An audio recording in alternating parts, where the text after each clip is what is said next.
सिर्फ एक धागे और कुछ घुंघरुओं से बनाइए ये खूबसूरत क्रोशिया पायल। इसे पहनने पर इसकी छन छन की आवाज़ और भी प्यारी लगती है। नमस्ते दोस्तों, वेलकम बैक टू नित्योपहार। आज हम बनाना सीखेंगे वायरल क्रोशिया पायल। अगर आपको लगता है कि इसे बनाना मुश्किल होगा तो बिल्कुल नहीं, ये सिर्फ 2 लाइन में बनके कंप्लीट हो जाता है। इस वीडियो में मैं आपको स्टेप बाय स्टेप पूरी क्रोशिया पायल बनाना सिखाऊंगी, ताकि बिगिनर्स भी इसे आसानी से बना सकें। अगर वीडियो पसंद आए तो लाइक करें, हाइप का बटन भी ज़रूर प्रेस करें और चैनल पर नए हैं तो चैनल को ज़रूर सब्सक्राइब करें। तो चलिए बिना देरी के इसे बनाना शुरू करते हैं और जानते हैं इसे बनाने के लिए हमें किन-किन चीज़ों की आवश्यकता होगी। तो देखिए, इसे बनाने के लिए हमें चाहिए धागा, कुर्सी, हुक, लोबस्टर और जंप रिंग और साथ में थोड़े से घुंघरू। तो अभी मैं आपको जंप रिंग, लोबस्टर और घुंघरू को पास से दिखाती हूँ कि ये किस तरह के होते हैं। तो देखिए, ये घुंघरू हैं, ये छोटे वाले जो 2 पीस हैं घुंघरू हैं, ये हमें काफ़ी सारे चाहिए घुंघरू लगाने के लिए, आप जितनी लगाना चाहें उतनी। और ये वाली है जंप रिंग, ठीक है? इस तरह की रिंग आती है और ये वाली है लोबस्टर, जो कि एक लॉक होता है। इस तरह से देखिए खुल जाता है, फिर बंद हो जाता है, ठीक है? तो ये लोबस्टर और जंप रिंग हमें 2-2 पीस चाहिए, 1 जोड़ी पायल के लिए। और घुंघरू आप जितना लगाना चाहें उतने घुंघरू आप पायल के लिए ले लीजिएगा, ठीक है? चलिए अब धागे की बात कर लेते हैं। तो ये धागा मेरा कॉटन का धागा है और ये 6 प्लाई का धागा है। देखिए 6 प्लाई का धागा है और ये वही धागा है जिससे मैं राखी बनाती थी, ठीक है? अब धागे की थिकनेस के अनुसार ही हम हुक लेंगे। तो यहाँ पे 1.25 mm का मैंने हुक लिया है। वैसे इस धागे के लिए 1.20 mm का हुक से मैं कंफर्टेबल होती हूँ, बट वो मेरा हुक टूट गया है, ठीक है? अब मैं आपको धागा दिखा रही दे रही हूँ कि ये किस तरह से आता है। बहुत सारे कमेंट आए थे इसके लिए। तो देखिए, ये धागा जो है रॉयल गन ब्रांड का है, स्टैंडर्ड कॉटन है, यानी कि प्रीमियम क्वालिटी है इस कॉटन की, 100% कॉटन है। और इसके जो है 10 पीसेस आते हैं एक डब्बे में। एक जो बॉल है वो 10 ग्राम का होता है। तो चलिए अब बनाना शुरू करते हैं इसे। तो सबसे पहले थोड़ा-सा धागा हम छोड़ देंगे और एक स्लिप नॉट बना लेंगे, ठीक है? स्लिप नॉट बनाने के बाद हम काउंट करके बनाएँगे 6 चैन। 1, 2, 3, 4,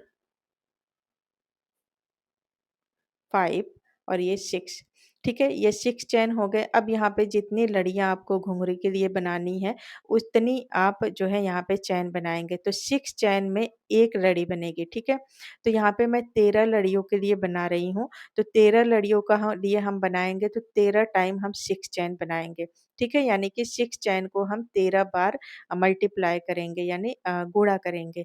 तो टोटल जितने चैन होंगे उतने हम बना लेंगे, ठीक है? तो ये अभी मैंने 12 चैन बना लिया है। 6 को अगर हम 13 में गुणा करें तो 78 चैन होते हैं। तो यहाँ मैं टोटल 78 चैन बना रही हूँ, ठीक है? तो ये देखिए, मैंने काउंट करके 78 चैन बना लिया है। अब हम इस तरह से अपने पैरों में गोल करके देखेंगे कि सही फिटिंग है कि नहीं। अगर आपको लगे कि इसकी फिटिंग सही नहीं है, कहीं छोटी है, तो आप जो है इसमें और चैन ऐड कर लीजिएगा 6 चैन जोड़ के। और अगर आपको लगे कि ये बड़ी है तो आप 6 चैन करके कम कर लीजिएगा, ठीक है? तो ध्यान रखिएगा कि 6 चैन करके ही हमें इसे कम करना है, ठीक है? यानी कि 6 चैन पहले खोलेंगे, फिर 6 चैन खोलेंगे, इस तरह करके। तो अब चलिए इसके बाद 78 चैन बनाने के बाद अब, ठीक है, लड़ियों का जितना चैन होगा उतना बनाने के बाद हम 3 चैन और जोड़ लेंगे। तो यहाँ पे 1, 2 और ये 3, 3 चैन जोड़ेंगे तो यहाँ पे टोटल हो गए 81 चैन, ठीक है? तो हमारा फाउंडेशन चेन 81 हो गया। अब 3 जो हमने 3 चेन जोड़ा था उसे छोड़ के हम चौथे चेन से डबल क्रोशिया इस तरह से बनाते जाएँगे। हर स्टिच में 1-1 डबल क्रोशिया बनाएँगे, ठीक है? तो ये जो 3 चेन हमने बनाया था ना, ये 3 चेन हमारी डबल क्रोशिया की हाइट के लिए है, ताकि हम इस तरह से फ़ोल्ड करेंगे तो वो 3 चेन हमारी हाइट बन जाएगी, ठीक है? इसलिए 3 चेन हमने एक्स्ट्रा जोड़ा है डबल क्रोशिया के लिए। अब इसी तरह हर स्टिच में 1-1 डबल क्रोशिया करते हुए हम 78 डबल क्रोशिया बना लेंगे। तो देखिए, मैंने 78 डबल क्रोशिया बना लिया है, पहली राउंड कंप्लीट हो गई है। अब दूसरा राउंड बनाएँगे, दूसरे राउंड में हमें घुंघरू को अटैच करते हुए बनाना है, तो ध्यान से देखिएगा पैटर्न दूसरे राउंड का। तो सबसे पहले देखिए, दूसरे राउंड के लिए हम यहाँ पे क्या करेंगे, पहली लड़ी बनाएँगे, ठीक है? तो पहली लड़ी के लिए हमें करना है 6 चैन, 3, 4, 5 और ये 6, ठीक है?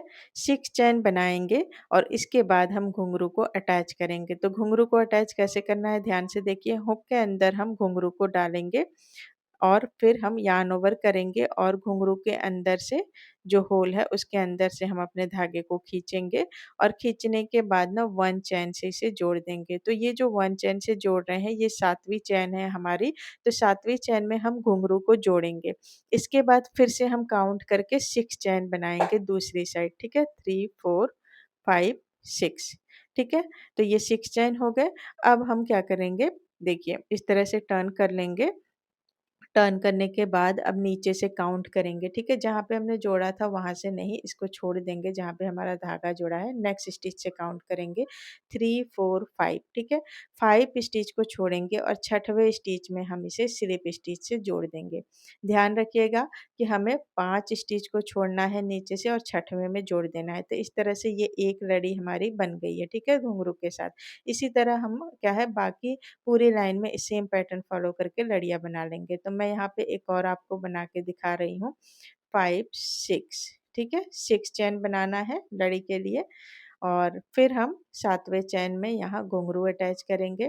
तो हुक को घुंघरू के छेद में इस तरह से अंदर डालेंगे, यार्न ओवर करेंगे, इस तरह एक बार हुक के ऊपर धागे को लपेटेंगे और घुंघरू के अंदर से धागे को खींचेंगे, फिर हम 1 चैन कर लेंगे, ठीक है? 1 यानी कि 7वें चैन पे हम घुंघरू को जोड़ रहे हैं। अब इसके बाद फिर से हम 6 चैन बनाएँगे, 6 चैन, 1, 2, 3, 4, 5, 6, 6 चैन बनाने के बाद फिर से हम नीचे से 5 स्टिच को छोड़ देंगे, ठीक है? तो ध्यान से देखिए, ये देखिए ये इस वाले स्टिच में हमने बनाया है, इस वाले स्टिच में हमने जोड़ा है तो इसे काउंट नहीं करना है, नेक्स्ट स्टिच से काउंट करेंगे 1, 2, 3, 4, 5, 5 स्टिच को छोड़ देंगे और ये छठवें स्टिच में हम इसे स्लिप स्टिच से जोड़ लेंगे यहाँ पे। तो ये देखिए हमारी 2 लड़ियाँ बन गई, ठीक है? ये घुंघरू के साथ। अब ठीक इसी पैटर्न को फ़ॉलो करेंगे हम और पूरी लाइन ये कंप्लीट करेंगे और इसमें टोटल जो है 13 लड़ियाँ हमारी बनेंगी, ठीक है? तो देखिए मैंने ये पूरा कंप्लीट कर लिया है। अब हम यहाँ पे आखिरी वाला हमारा बचा है तो इसे भी हम स्लिप स्टिच से जोड़ देंगे यहाँ कॉर्नर पे। जोड़ने के बाद अब हम यहाँ पे 1 चैन करेंगे और धागे को लंबा कट कर देंगे, ठीक है? यहाँ पे 1 चेन करेंगे और धागे को थोड़ा-सा लंबा कट कर देंगे और इसे हम खींच देंगे। तो देखिए ये हमारा पायल बन के रेडी हो गया। अब इस दोनों साइड पे हमें क्या करना है, एक साइड हमें ये लॉबस्टर क्लास्प लगाएँगे और दूसरी साइड हम जंप रिंग लगा लेंगे इस तरह, ठीक है? किसी भी साइड में कोई भी अटैच कर दीजिएगा, ठीक है? तो चलिए मैं इसे लगा के कैसे लगाना है ये बताती हूँ। तो देखिए दोनों साइड हमने धागा छोड़ा है तो पहले एक साइड के धागे में सुई को अटैच करेंगे और यहाँ पे अच्छे से कॉर्नर के पास हम पहले अपने सुई को धागे को ले जाएँगे सुइयों की सहायता से। अब इसके बाद हम यहाँ पे जंप रिंग को इस तरह से रखेंगे और बहुत आसान है अटैच करना। देखिए इस तरह से रखना है और जंप रिंग के अंदर से हम सुई इंसर्ट करेंगे और इस तरह से अपने पायल में इसे सिलते जाएँगे देखिए। पहले स्टिच में हम इसे अच्छे से सिल लेंगे, ठीक है? 4-5 बार करके सिल लेंगे ताकि ये खुले नहीं और ढीला भी ना हो। उसके बाद हम बैक साइड में नॉट बाँधेंगे और नॉट बाँधने के बाद हम धागे को अंदर की तरफ इस तरह से हाइड कर देंगे यानी कि छुपा देंगे, ठीक है? इस तरह अंदर की तरफ थोड़ा-सा और कर लेंगे ताकि हमारा धागा ये खुले नहीं, ढीला ना पड़े और जो एक्स्ट्रा धागा है वो दिखे नहीं, ठीक है? तो इस तरह से हम अंदर कर लेंगे और जो एक्स्ट्रा धागा होगा उसे काट के हटा लेंगे। तो देखिए ये जंप रिंग हमने एक साइड अटैच कर दिया है, ठीक इसी तरह से हम क्या करेंगे सुई से लोबस्टर को भी यहाँ पे अटैच कर देंगे। तो आप चाहें तो इस साइड भी एक जंप रिंग लगा लें फिर उसके अंदर जो है लोबस्टर को लगा लें, पर मैं ऐसे ही अटैच कर रही हूँ। देखिए लोबस्टर के अंदर भी वो छोटा-सा छेद है उसके अंदर हम इसे अटैच कर लेंगे सुइयों से। तो मैंने इसे अटैच कर लिया है, देखिए ये छेद है इसके अंदर से सुई को पास करके हमें जो है पायर के साथ अटैच कर देंगे, फिर नॉट बाँधेंगे, नॉट बाँधने के बाद हम धागे को इस साइड भी इधर भी हाइड कर देंगे, ठीक है? और जो एक्स्ट्रा धागा होगा उसे काट के हटा देंगे। तो देखिए ये हमारा पायल जो है बन के रेडी हो गया है और ये बनने के बाद कुछ इस तरह से दिखेगा। अब ठीक इसी पैटर्न को फ़ॉलो करके हम दूसरे पैर के लिए भी बना लेंगे। तो मैंने दोनों पैर का ये बना लिया है और ये लॉक लगने के बाद कुछ इस तरह से दिखता है और पहनने के बाद तो आपने शुरू में ही लुक देख ही लिया होगा कैसे है। बहुत ईज़ी पैटर्न है। अगर आपको ये ट्यूटोरियल पसंद आया हो तो वीडियो को लाइक कर दीजिएगा, शेयर कर दीजिएगा और ऐसे ही आसान कुर्सी ट्यूटोरियल के लिए मेरे चैनल को सब्सक्राइब कर लीजिएगा। मिलते हैं अगले वीडियो में। बाय।